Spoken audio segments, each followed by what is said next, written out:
Hola, muy buen día a todos. Mi siguiente intervención como miembro de la Asociación ENNOL en este segundo ciclo de conferencias internacionales sobre altas capacidades y superdotación es para presentarles con mucho gusto a María del Mar Valdeita Gómez. Es ingeniera técnica de Obras Públicas, jefa de servicio de deslindes en la Dirección General de Costas, Trainer in Focusing por el Instituto Internacional de Focusing de Nueva York, y se preguntarán por ello sobre qué nos va a hablar. Pues bien, contará su experiencia como vicepresidenta de la Asociación Madrileña contra el Acoso Escolar y especialmente su valiosa experiencia como madre de 2 hijos superdotados.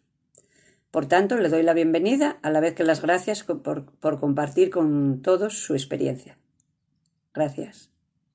Buenas tardes. En principio, muchísimas gracias a María Dolores por su invitación a estas charlas, a la Asociación ENNOL por su labor tan encomiable y tan necesaria, y muchísimas gracias también a Carlota y a Carmen, que son 2 personas superdotadas que han sufrido acoso escolar y que han querido compartir sus testimonios conmigo para poder ayudar a otras víctimas, a otras personas que lo necesiten. Dicho esto, voy a hablar desde mi experiencia como madre de 2 superdotados y como vicepresidenta de la Asociación Madrileña contra el Acoso Escolar.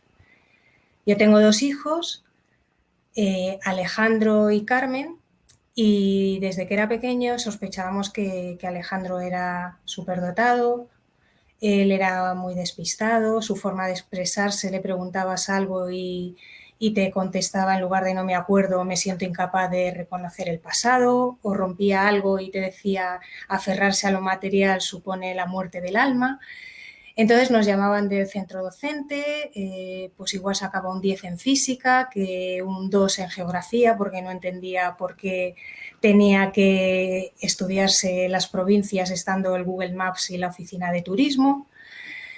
Y nosotros decíamos que si no podría haber un tema de inteligencia detrás de esos despistes. No, porque los niños superdotados y altas capacidades son muy problemáticos y Alejandro es muy bueno.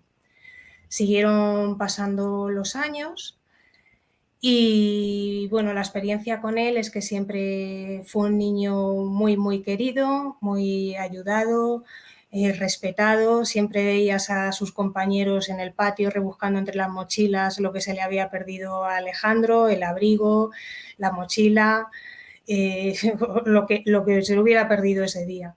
Y luego estaba Carmen, que era, pues y sigue siendo la niña brillante, con un carácter fuerte, organizada, con habilidades sociales.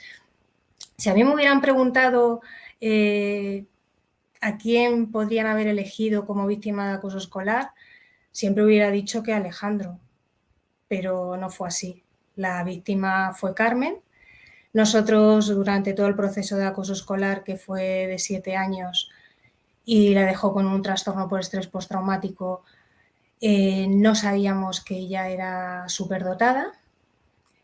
Y bueno, también he querido enfocar esta charla en cómo viven, profundizando cómo viven las altas capacidades el acoso escolar, porque siempre escucho, claro, como son niños raros, son niños difíciles, son distintos, no se saben defender, no saben poner límites, pues a mí me llega algo como que es muy, muy habitual en el acoso escolar, que es esa revictimización a la víctima, perdiendo el foco en qué ocurre con la parte maltratadora, qué necesidades tienen sin cubrir, sin atender, sin trabajar, qué ocurre con los testigos mudos, qué ocurre con un sistema que no está funcionando. Entonces, por eso, antes de seguir contando mi experiencia, me gustaría como dar una pincelada a unos puntos muy básicos del acoso escolar. Entonces, bueno, voy a iniciar una presentación.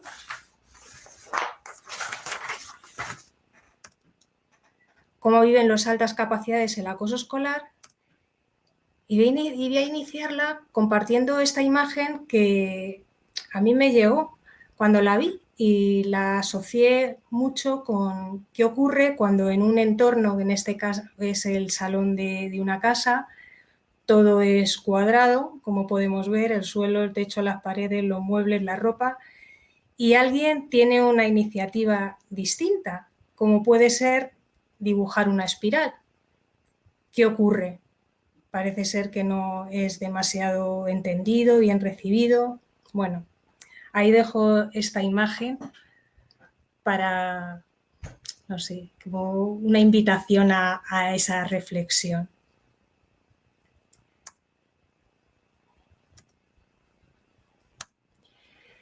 ¿Qué es el acoso escolar? El acoso escolar es un deliberado y continuado maltrato verbal y o modal que recibe un niño o adolescente por parte de otros que se comportan con él cruelmente con el objeto de someterle, amilanarle, intimidarle, amenazarle, obtener algo mediante chantaje y que atenta contra la dignidad del mismo y sus derechos fundamentales. De aquí se puede extraer las características fundamentales del acoso escolar, que muchas veces no están claras. ¿Qué es acoso y qué no es acoso? El acoso escolar es algo deliberado, se hace con intencionalidad, con la intención de hacer daño, de hacer mal. No es una broma, no es que un sin querer, no es algo que se hace con esa intención. Otra cosa es que probablemente la parte maltratadora no es consciente de las consecuencias tan graves que puede tener un proceso de acoso escolar. Es continuado, continuado no es una conducta aislada, son conductas que se van repitiendo con el paso del tiempo y van avanzando en dicho tiempo. Y es un maltrato, por lo tanto, no es un delito, no es una broma y no es un juego que recibe un niño por parte de otros. Hay un desequilibrio de poder, un uno y un todos contra ese uno.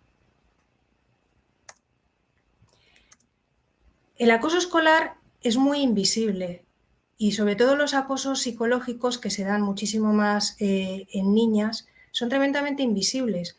Lo único que se ve de las 8 escalas fundamentales del acoso es la violencia física, las agresiones. El resto de las escalas, el hostigamiento, bloqueo social, manipulación social, exclusión social, intimidación, coacciones y amenazas, quedan muy ocultos. Por eso yo cuando en algún centro docente, no, aquí no hay acoso, siempre decimos, bueno, no hay acoso o no veis el acoso, y por eso nosotros también desde la Asociación Madrileña contra el Acoso Escolar incidimos tanto en lo importante que son las medidas proactivas, esa prevención, esa elaboración de protocolos de buen trato por los alumnos, que ellos sean parte de ese protocolo que te dice que esas conductas no son aceptables, y por eso insistimos tanto en la evaluación de las conductas de acoso, porque muchas veces son muy difíciles de detectar. ¿Cuáles son las fases de este proceso? El acoso escolar comienza con un efecto señal. Estamos en una primera fase en la que empieza a haber incidentes críticos. Esos incidentes críticos empiezan a ocurrir cosas, no siempre hacia la misma persona, pero ya empieza ese efecto señal que muchas veces es nimio y muchas veces incluso el efecto señal viene por parte de los profesores. A estos niños o bien porque se despistan y muchas veces incluso les ridiculizan, muchas veces porque son tremendamente brillantes, porque también quiero dejar claro que no todos los altas capacidades, superdotados, es cierto que hay una parte que fracasa escolarmente, pero hay otra parte muy brillante que es muy envidiada, que es el niño que toca el violín, el niño que destaca en deporte, el niño que destaca académicamente, y como en la fábula de la serpiente y la luciérnaga, cuando la luciérnaga pregunta a la serpiente ¿por qué me quieres devorar? Porque no puedo verte brillar, pues esto también en nuestra experiencia desde la asociación vemos que ocurre con bastante frecuencia. Esta primera fase, incidentes críticos, ya se ha producido el efecto señal. Este efecto señal, junto a la estigmatización, ha hecho que ya se dé una selección victimaria. Y en esta primera fase, la víctima siente confusión, no entiende muy bien lo que está pasando a su alrededor. Pasamos a una segunda fase. En esta segunda fase, las conductas de acoso ya son más frecuentes, ya son más repetidas. ¿Qué ocurre? Empieza a darse lo que es la trivialización y banalización de la violencia por parte de los adultos, adultos, bueno, esto son cosas de niños, ha pasado siempre, es una broma. La víctima queda sin ninguna protección y la parte maltratadora cada vez está más reforzada porque no es sancionada ni se está trabajando con ella. En esta parte ya la víctima empieza con las primeras somatizaciones y los primeros miedos. Si el acoso escolar no se reconduce en estas dos primeras fases, nuestra experiencia es que ya es muy, muy complicado el reconducirlo. Siguen estas conductas frecuentes avanzando en el tiempo. El acoso sigue durando y empieza a convertirse a la víctima en un chivo expiatorio. Es un todos contra uno. Aquí ya pasamos de esa banalización, trivialización de la violencia al error básico de atribución, a la victimización secundaria, lo que estaba comentando antes. No, hay algo en la víctima que hace que le elijan o hay algo en la víctima que hace que se sienta maltratada cuando no está ocurriendo, es que está malinterpretando las conductas de sus compañeros. Aquí ya los indicadores que da la víctima ya son bastante más graves.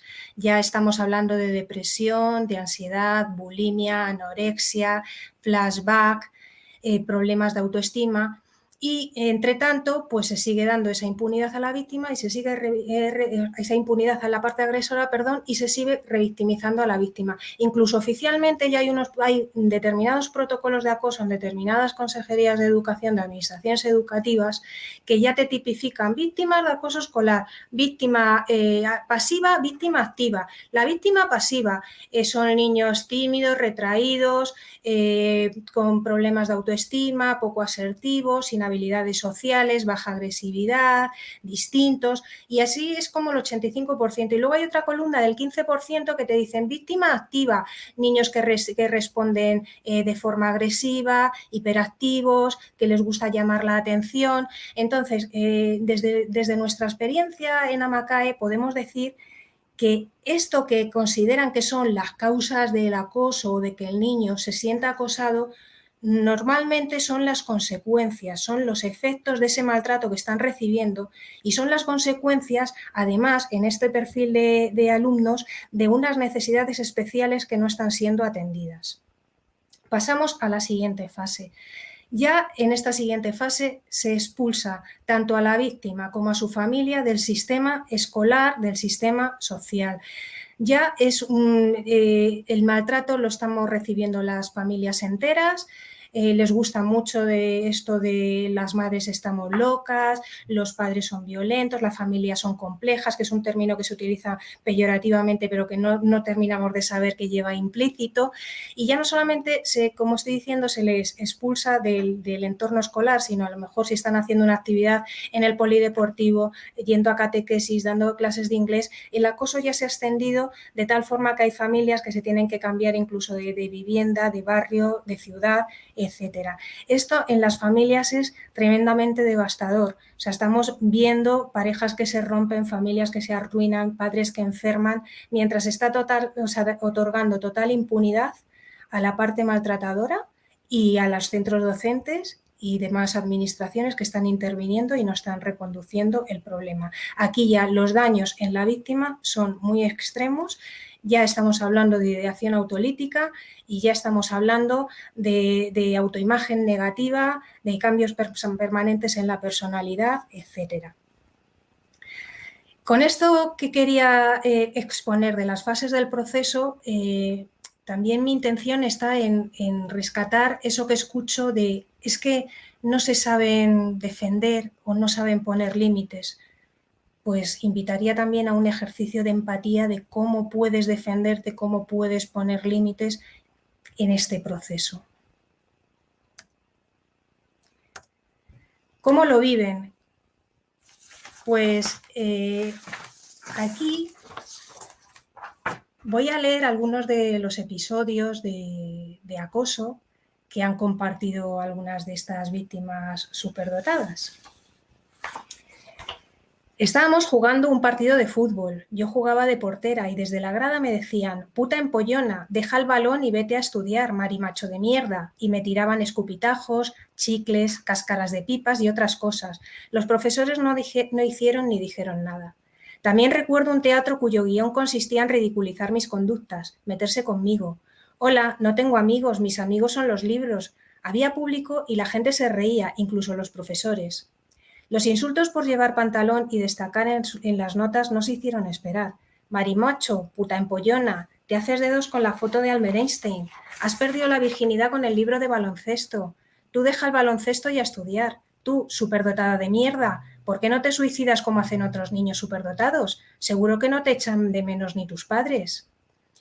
Otro testimonio. Me desaparecían los libros y los cuadernos, especialmente cuando había examen o deberes, y también el abrigo, la goma, y luego aparecían misteriosamente mientras los profesores afirmaban que me los dejaba yo. Una vez me escondieron los zapatos en el vestuario y subí descalza hasta que alguien me dijo dónde estaban. Otras veces hacían pactos. Un día, de repente, nadie me conocía, y cuando me acercaba preguntaban mis compañeras que yo quién era. Casi nunca tenía grupo para hacer trabajos ni pareja en las excursiones, así que dejé de ir a la granja escuela, a los cumpleaños y a la noche en el museo. Un día creí que se iba a arreglar y me puse a jugar con unas niñas, pero solo duró el juego hasta que alguien vino y dijo que si ligaba yo no jugaba, y se fueron todas. Yo me escondí en el baño a llorar, pero lo mejor era que en los recreos me fuera a la biblioteca. También hicieron un teléfono escacharrado en el vestuario y se pasaron que jugaban todas menos yo. Yo me di cuenta de que la frase era de mí porque me miraban y se reían. Luego me dijeron que la frase era Carmen la bola de carne. Siempre estaba golpeada. Cuando no eran balonazos en la cabeza, era un muletazo en un ojo, y si no, un chichón en la frente. Pero me decían que eran cosas que pasan, accidentes del cole.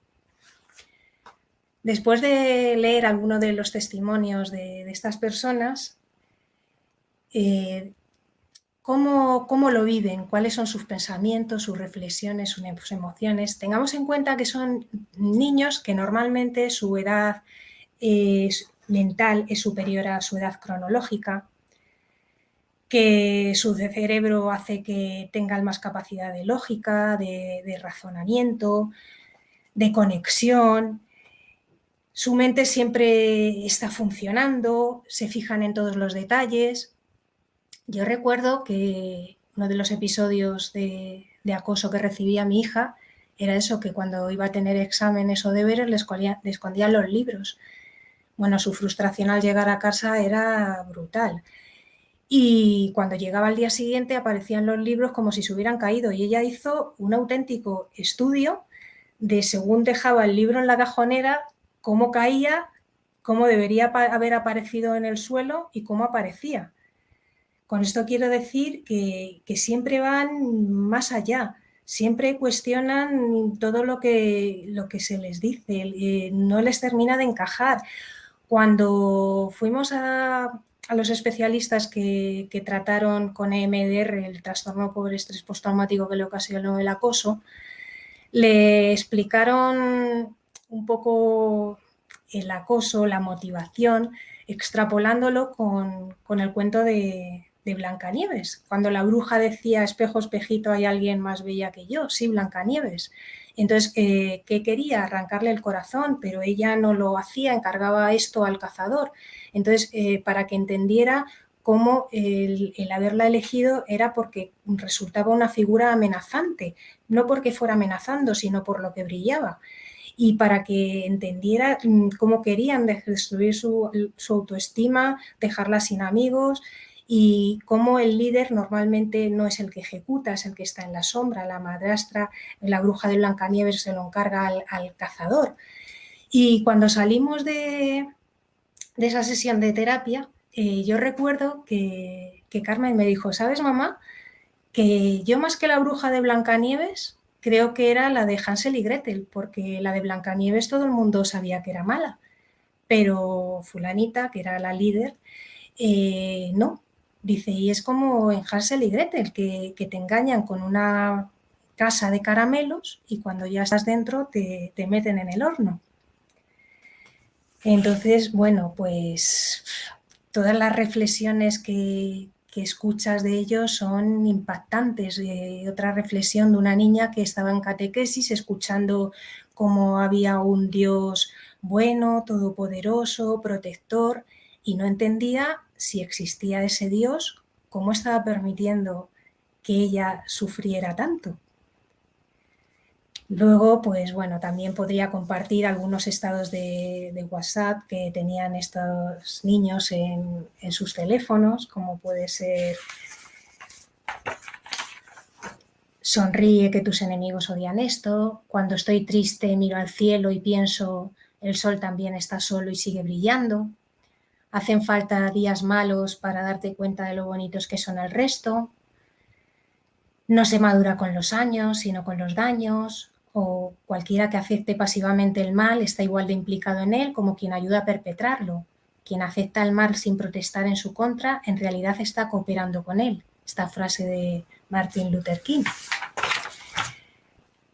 Pasado de esta pincelada que he dado algunos de sus pensamientos, sus emociones.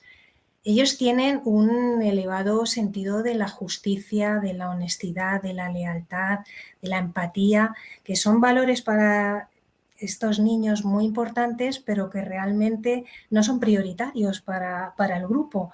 Para ellos que una amiga les traicione es tremendamente doloroso, no lo entienden, intentan encontrar la razón.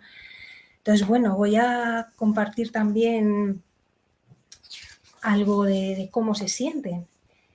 Intensa, sentida, sentimental, son palabras que escucho a menudo para referirse a mi persona y con las que estoy completamente de acuerdo.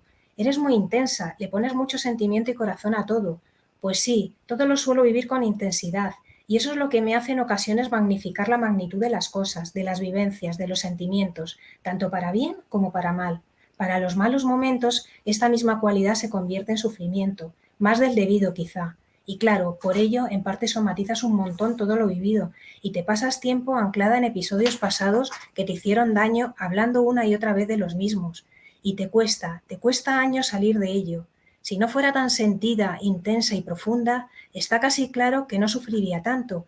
Pero es que creo que para mí dejar de sentir sería aún más doloroso, como si me dejaran drogada, sedada, como un ser inerte, no sería yo misma, porque para mí el sentir junto con el pensar es lo que nos hace humanos, nos hace sentirnos vivos. Sentir duele, pero no sentir creo que a muchos les duele más.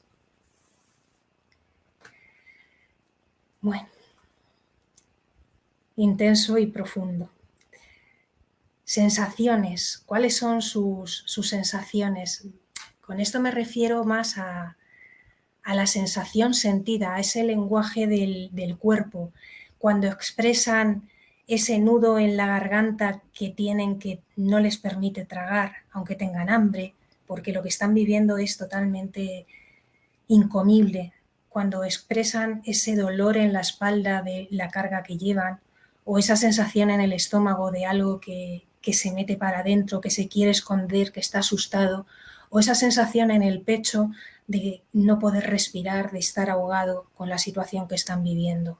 Las somatizaciones en forma de enfermedades, son multitud, o sea, ralentizaciones de crecimiento, de desarrollo, erupciones, afonías, dolores de piernas, de cabeza, todas estas somatizaciones que se intensifican tanto cuando termina el fin de semana, en la incorporación de las vacaciones, la incorporación de los periodos de Navidad, de Semana Santa. Todos estos indicadores se intensifican muchísimo en estas personas, además del dormir mal, los cambios bruscos de peso, esas pérdidas a veces de rendimiento, ese aislamiento, ese no tener relato. ¿Qué necesitan? Para hacer esta presentación también me ha ayudado mucho los testimonios de las personas que han colaborado. Y de sus testimonios he extraído que lo que necesitan es aceptación, comprensión, amor, valoración. Necesitan entender, necesitan escucha, empatía, necesitan protección y justicia. En cuanto a aceptación y comprensión, estoy segura de que mucha gente se ha sentido como yo tantas veces, desubicada, sintiendo que no encaja en este mundo loco, y por ello en muchas ocasiones ha permanecido a la sombra, a la oscuridad del mismo. Qué importante es encontrar, aunque sea una persona que te apoye, en la que apoyarte, que te comprenda cuando te sientes solo en un mundo por ser diferente, por pensar diferente. Me ha costado encajar y sentirme a gusto en un grupo, pero también cuando intentas hablar con alguien, lo más bonito que oyes es marimacho o empollona, que a ti nadie te va a tocar en la vida porque eres horrorosa, vas a estar sola o ¿por qué no te suicidas? Contribuye a que te cierres más en ti misma y a que pases muchas horas en la Biblia o sola en el patio de los recreos. Rara vez he sentido que encajo ahí, y salvo por contadísimas personas en contadas ocasiones, no me he sentido comprendida. Te quieren por el interés, para pasarles los apuntes o dejarles copiar en el examen, pero luego no querían ni verme. Esto no lo cuento mucho, pero sí, soy superdotada, de altas capacidades, con un CI de 140 y algo, y sí, soledad se siente mucha. Pero soy mucho más que eso, también pinto, levanto pesas, hago voluntariado, me gusta tocar la guitarra y ante todo, con mis fallos, soy buena persona y creo que esa es mi mayor virtud. Ojalá más gente me valore más por mi corazón, más que por mi cerebro. Dadme la oportunidad de mostrar más de mí, de mostrar mi persona entera. Antes, cuando me preguntaban que cuál era mi mayor virtud según yo, decía que mi inteligencia. Ahora no salgo de lo que me sienta tan orgullosa como antes, porque me ha supuesto un alto precio a pagar. Me ha hecho ser muy envidiada y odiada más que querida. Puede hacerte infeliz algo que a priori es muy bueno. Puedes llegar a considerarlo como una maldición. A la gente que destaca tanto, a los que se salen de la norma, de lo que la sociedad considera normal, la masa tiende a etiquetar y a machacar. La gente te envidia, te insulta o simplemente te coge manía y te etiquetan como la inteligente o la ampollona y no te dejan demostrar la persona que eres, no te dejan sacar tus otras cualidades. Necesitan también amor y valoración. Necesitan sentirse queridos y valorados. El sentir que no eres una persona en general poco querida, que no caía en la gente, que a pesar de lo que se entrega y lo intenta, duele y mucho. Creo que tiene que ver en mi parte porque a la gente inteligente intelectualmente se la quiere menos. Y mira que yo me lo curro, intento trabajarme mis errores y probar estrategias nuevas en mis relaciones, entrenando mi inteligencia emocional. Quiero sentir, querer y sentirme querida, amar y sentirme amada, desear y sentirme deseada, vivir y sentirme viva. Admirar no es querer y prefiero sentirme querida que admirada, pero muchas veces la gente no quiere ver más allá de tu etiqueta de la inteligente y te sientes menos querida. Me encantan los besos y los abrazos, el calor humano. Necesitan entender. Podía seguir contando cosas injustas que no entiendo. ¿Por qué me tuve que ir yo si no hice nada malo? ¿Cómo tanto daño salió gratis? ¿Cómo el fiscal nos dijo que nos olvidáramos del tema porque no conseguiríamos nada? ¿Cómo puede entender esta persona que llega al fiscal de menores que considera que va a protegerla y que después de 7 años de maltrato le dice que esto es como un perro cuando un perro te ladra, que si le haces caso te sigue ladrando? Evidentemente no lo entienden. Necesitan escucha y empatía, esa escucha empática, esa escucha comprensiva.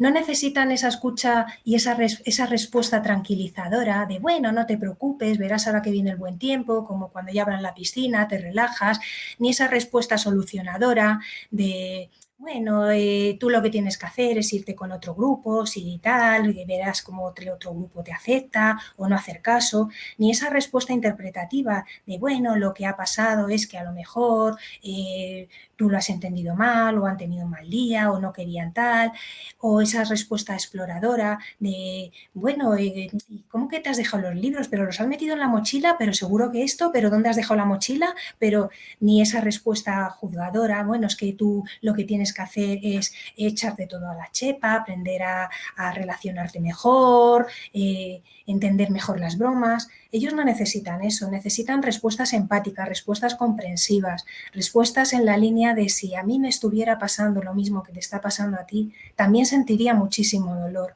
Eso es lo que ellos necesitan, esa empatía. Nadie se preocupó en ningún momento de lo que podías sentir. Nadie se pone de tu parte, ni siquiera las personas que consideran tus amigos, cuando saben que la otra persona te está robando, te está haciendo bullying. En el colegio solo les importaba que yo no bajara las notas para no bajar la media. Que sufriera personalmente les importaba una mierda. Necesitan esa protección. Se lee una carta en la que dicen que soy una chula, una pija, una creída y una mandona y que la solución es encerrarme en las mazmorras de Harry Potter. Tras haber leído la carta, se lee quién la han firmado en el revés del papel y resulta que el total de los firmantes supera el 90% del total de los alumnos. Pero la tutora dice que esa carta es como cualquier otra y lo único que dice es que cada uno es como es, que estarán enamorados de mí. Otro testimonio. Y yo, ilusa de mí, volví a creer en los profesores. Bajé a ver a la nueva jefa de estudios que dijo, es que tu palabra contra la suya, no podemos hacer nada, porque seas más guapa y más lista que ella, no te vamos a hacer caso. Yo era la víctima, me robaban, me insultaban, me hacían la vida difícil y vosotros no me protegisteis ni me ayudasteis. Necesitan justicia. No entienden los castigos colectivos, no entienden los careos, no entienden las mediaciones. Aquí no hay una situación de un conflicto, las dos partes que opinan, que dicen que necesitan. No hay una victimización. No se puede poner a la víctima y a la parte que está victimizando en igualdad. Conmigo no se hizo justicia, a ella no le pasó nada con todo lo que me hizo. Era increíble que la gente, lejos de ponerse de mi parte, de apoyarme, de dar la cara mínimamente por mí, callaran e incluso se pusieran de su parte. Nadie se pone de tu parte cuando saben que otra persona te está robando, te está haciendo bullying, o cuando alguien te dice que solo sirves para copiarse de ti en los exámenes. Esto es lo que ellos necesitan. Para aquellos que afirman que los problemas de los niños son insignificantes, les aseguro que el dolor causado por el acoso a cualquier edad rompe el alma, sin ni juicio. Llegados aquí, quería presentaros un corazón que ha ido acompañándome en algunas de las presentaciones. En algunas estaba el logotipo de la Asociación Madrileña contra el Acoso Escolar, que también quería que estuviera acompañándome, y en otras había un corazón que no sé si os habéis dado cuenta, pero que ahora os voy a contar por qué para mí es tan significativo. Llegó una familia a la asociación con una niña de 8 años, la niña inteligentísima por lo que contaban, por lo que luego hemos ido conociéndola, y esta niña llegó pues tremendamente enfadada, no quería hablar con nosotras, no quería contarnos ningún episodio, tenía como si no confiara, y a mí me llegó como que lo que necesitaba realmente no era que la interrogáramos sobre lo que le estaba pasando en el colegio, sino se me ocurrió o sentí que tenía que preguntarle cómo se encontraba, qué sentía, si se sentía asustada, si sentía tristeza, enfado, y ella me decía que sentía mucha tristeza. Le dije que dónde sentía esa tristeza y dijo que en el corazón. Entonces le invité a dibujar ese corazón para que se desidentificara de esa tristeza. Y aquí dibujó un corazón muy triste, con un sombrero que también estaba llorando, muy triste. Y yo cogí un peluche que teníamos en la asociación, un peluche que era Elmo, y Elmo la fue acompañando, fue empatizando con ella, fue escuchándola desde mi voz. Y llegado un momento, Elmo le preguntaba por qué estaba tan triste y ahí fue cuando empezó a contar todos los episodios de acoso que había vivido y Elmo le iba reflejando, iba estando presente con ella en ese acompañamiento y hubo un momento en el que noté un cambio corporal que es muy representativo en Focusing. Y entonces le pregunté que cómo se sentía el corazón y dijo que ya no estaba triste porque ya no estaba solo, porque estaba Elmo. Y lo siguiente que dibujó fue este dibujo, en el que estaba ella con Elmo y ya pues con otra expresión totalmente distinta. Fue una experiencia preciosa, por eso he querido compartirla. Y bueno, llegados a este punto, ya sí que ha finalizado el PowerPoint, pero sí quería para despedirme, pues dejar como un mensaje de esperanza, un mensaje que me han transmitido estas personas, que paso a leer. Después de años sufriendo, dañada por las palabras de gente, por fin puedo decir que he resurgido de mis cenizas como el ave fénix y he gritado, esa soy yo, aquí estoy, inmundo. Y puedo decir que me siento orgullosa de la persona que soy. Soy valiente y tengo cicatrices, pero aquí estoy. Y esas cicatrices me recuerdan lo fuerte que fui, que soy por poder salir del daño que me estaban haciendo otros y que en ningún momento me merecía. y eso me hace sentir aún más orgullosa. No dejéis de ser vosotros mismos, no os dejéis de pensar, de sentir, de actuar según vuestros principios, de acuerdo a lo que os dicte vuestra cabeza y vuestro corazón. No dejéis de ser quien sois. No dejéis porque el mundo no os entienda, no os comprenda por ser diferentes, que ello os lleve a sentiros avergonzados de quienes sois, a esconderos, a permanecer en la oscuridad con miedo. Sed vosotros mismos siempre y mostraos tal y como sois, y al que no le guste, que no mire. De alguna manera nos sentimos orgullosos de ser diferentes, el doloroso orgullo de ser diferente, porque es cierto que el precio a pagar en ciertas ocasiones es alto y duele. Lo mejor es pasar página y pensar que de todas las pesadillas se despierta y que hay veces que el destino te obliga a tomar una decisión de la que luego te alegras. Voy a compartir también un texto que me ha pasado nuestra querida Carlota, que es un texto que escribió la directora de cine Isabel Coixet para promocionar una de sus películas y que dice así: quiero dedicársela a toda la gente que se pasa la vida intentando encajar en un mundo que no está pensado para ellos, a los que luchan simplemente para que les dejen vivir en paz, a los diferentes, a los raros, a las mujeres y los hombres que no se sienten ni mujeres ni hombres, solo personas. Ojalá este bebé cuando nazca, cuando crezca, pueda vivir exactamente como quiera, libre, sin roles, sin presunta normalidad, porque lo único que no es normal es joderle la vida al prójimo, simplemente porque no le entiendes y te rompen los esquemas. Este es el mensaje de esperanza con el que quiero terminar esta presentación, y esa necesidad que transmito desde la Asociación Madrileña contra el Acoso Escolar, de que esa perversa ley del silencio que se está utilizando, que se está aplicando en los casos de acoso escolar, que se transforme en una ley de protección, de prevención de la violencia en las aulas, en una intervención transversal a todos los niveles, alumnos, familias, centros docentes, administraciones educativas, justicia, administraciones sanitarias, sociales. Y también quiero hacer una petición o una invitación.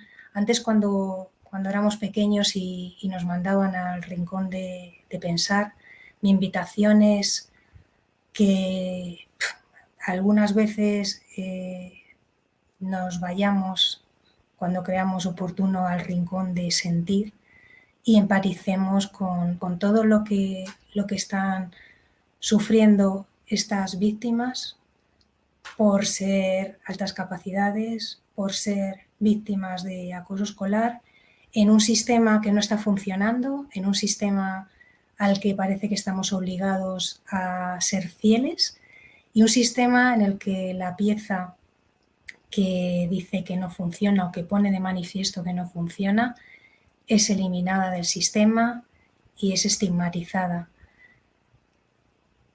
Comparto la frase de Einstein de locura es hacer siempre lo mismo esperando resultados distintos, y ojalá empecemos a hacer algo distinto, porque si seguimos haciendo todo como hasta ahora, creo que estas personas van a seguir sufriendo mucho.